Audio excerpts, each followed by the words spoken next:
లేక ఈ కాటికి శవమేల తెచ్చుతో ముందు చెప్పు. పూజ్యుడ, శవదహనమునకు కూడా ఒకరి ఆజ్ఞ కావలేనటయ్యా. ఏమి కాటి చట్టములను బొత్తుగా గుర్తిరింపుకున్నావే? చట్టములా? అవును. ఎరుకనయ్యా. ఎవ్వరో గాని దహించవలసిన శవమును తెచ్చి మాకు చూపు. కాటి సుంకము చెల్లించిన కానీ శవదహనములకు ఉపక్రమించ. నీవు బలు తెగుదని రాకున్నావు కానీ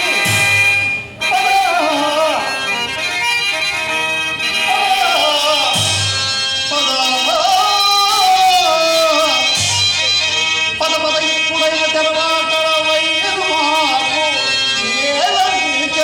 ఇంకా ఈ కుమారుని కళేబర మావల పారవైచు అంతదనుక పోవా.